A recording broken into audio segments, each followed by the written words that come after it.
అన్న దాదాపుగా గత 5 ఏళ్లలో జగన్మోహన్ రెడ్డి గారి హయాంలో అసలు ఈ గుడివాడ రోడ్డు అంటేనే ఇటు రావాలంటే ఇబ్బంది పడే పరిస్థితి. చాలా భయంకరంగా ఉంది అసలు. ఆ, ఇప్పుడైతే ఏ రోడ్లు చూసినా కానీ అన్నీ బాగానే ఉన్నాయి. ఉమ్, ఇప్పుడైతే చక్కగా బళ్ళోళ్ళు కానీ ఏదైనా కానీ ఉమ్, శుభ్రంగా అందరికి అందుబాటులో ఉన్నట్టుగా ఉంది. ఉమ్. అంతా బాగానే ఉంది ఇప్పుడు ఇప్పుడు. అంటే అన్న గవర్నమెంట్ అనేది మనకి సామాన్యులకి వాళ్ళ వసతులు ఏం కావాలి ఏంటి వాళ్ళు ఎలా ఉన్నారు వాళ్ళ కనీస అవసరాలు తీర్చడం అనేది గవర్నమెంట్ అంటే. ఈ అంతే. రోడ్ల గురించి అసలు పట్టించుకోకుండా నేను బటన్ నొక్కాను నేను డబ్బులు ఇచ్చాను అంటే జగన్మోహన్ రెడ్డి గారు చేసింది న్యాయం అంటావా? అసలు ఏంటి ఆయన పరిపాలన తీరు? నా ఇంకా ఇది అసలు ముందు వచ్చాడు కానీ 5 ఏళ్లలో ఆయన పైన ఆయన చూస్తున్నాడు కానీ రోడ్లు అనేది పట్టించుకోలేదు. ఉమ్. అది ఇప్పుడు ఈ ప్రభుత్వం వచ్చిన కాడి నుంచి రోడ్లు అయితే బాగున్నాయి. ఇప్పుడు చంద్రబాబు గారు వచ్చిన తర్వాత రవాణా వ్యవస్థ అనేది ఇప్పుడు ఎట్లుందన్న రోడ్లు పర్లా బాగుంది ఇప్పుడు. ప్రధానంగా బాగుంది. ఆ. ఏమైనా యాక్సిడెంట్లు కానీ ఏం లేదు అసలు. గతంలో ఎలా ఉండేది అన్న యాక్సిడెంట్లు గతంలో అయితే యాక్సిడెంట్లు అవి జరుగుతూనే ఉండే కానీ రోడ్లు సరిగ్గా లేవు, అవన్నీ బాగాలేదు. ఇప్పుడైతే రోడ్లు బాగున్నాయి, అన్నీ బాగానే ఉన్నాయి.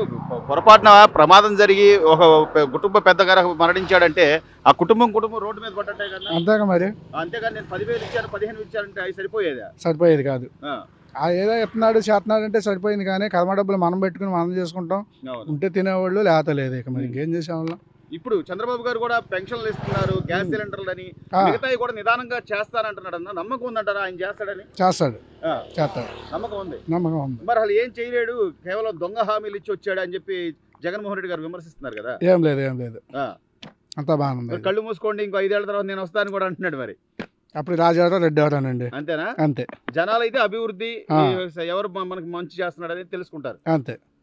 అంతే. ఓవరాల్ గా ఎలా ఉందంటారన్న ఈ 9 నెలల పరిపాలన చూస్తే? బాగుందండి.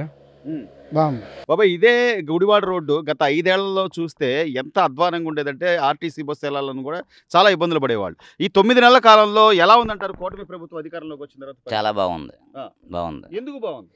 రోడ్లు ముందు ముఖ్యంగా రోడ్లు వేసారు కాబట్టి ఆ. రోడ్లు వేసారు, నిదానంగా ఒక్కొక్కటి చేసుకుంటూ వస్తున్నారు, అవును. పర్వాలేదు. కానీ దొంగ హామీలు ఇచ్చి వచ్చాడు ఆయన, అసలు ఏం చేయలేడు. 4 ఏళ్ళు కళ్ళు మూసుకొని మళ్ళీ నేనే వస్తానని చెప్పి జగన్మోహన్ రెడ్డి గారు పదే పదే అంటున్నాడుగా. నానా చేసేవాళ్ళకి తెలిసిద్ది కానీ చేయని వాళ్ళకి ఏం తెలిసిద్ది? ఆ. చేస్తా ఉంటే గానీ తెలిసిద్ది, అనుభవం ఉండాలి కదా, దిగితే కదా లోతు తెలిసేది. ఖచ్చితంగా. అవునా కదా? అవును. అది ఇప్పుడు ఈ రోజు రాష్ట్రం అప్పుల పాలైపోయింది, మళ్ళీ మనం గాడిలో పెట్టుకోవాలి చేసుకోవాలంటే చాలా టైం పట్టిద్ది. ఆ. చేస్తారు, కొద్దిగా టైం ఇవ్వండి అంటున్నాడు చంద్రబాబు గారు. టైం ఇస్తే చేస్తాడంటారా? కంపల్సరిగా. నమ్మకం ఉందా మాస్టర్? ఉంది. ఆ. ఆయన కింగ్ మేకర్ అయ్యా. ఆ. అది ఎందుకు అంత నమ్మకం ఏంటి బాబాయ్? నమ్మకం అంటే సీనియర్ నాయకుడు, అవును. అనుభవశాలి ఉమ్. సీనియర్ నాయకుడు. మరి అలాంటి వ్యక్తినే గతంలో పక్కన పెట్టారు కదా. 2014 నుంచి 19 వరకు చేసినా కూడా.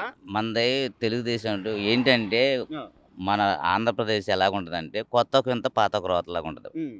జగనన్న చూద్దాం. పార్టీ పెట్టాడు, చూద్దామన్న ప్రజలు వేశారు, చూశారు, వల్ల అవ్వలేదని పక్కన పెట్టారు, మళ్ళీ పాత ఆయన తెచ్చుకోవాలంటారు. అవునా కదా? అవును. అది సో మీరు అన్నట్టుగా ఒక కొట్టుకెళ్తాము, సరుకు కొత్తగా కొట్టు పెట్టాము, అవును. కొత్తగా కొట్టు పెట్టినప్పుడు అందరూ సరుకు బాగుంటుందని వెళ్తాం, అవును. పాత కొట్టు ఆపేసి అవును. తెచ్చుకుంటాం. ఉమ్. ఒకసారి అక్కడ నాణ్యతను బట్టి. నాణ్యతను బట్టి తెచ్చుకుంటాం, ఉమ్. చూస్తాం కొత్తదని. ఉమ్. అక్కడ తీరా చూస్తే అక్కడ బాగోదు, ఉమ్. నెక్స్ట్ మనం పాత కొట్టుకు వెళ్తాం కదా. అవును. అవునా కదా? అవును. అంతే. ఇంకా సో ఇదే రోడ్ల మీద గతంలో ఎన్నో ప్రమాదాలు, ఎన్నో యాక్సిడెంట్లు అయ్యి. నేనే పడ్డానయ్యా బాబు. ఆ? ఇటు పద్దాక నేను ఎంటప్రాడ్ దాకా వెళ్తా ఉంటా. ఆ.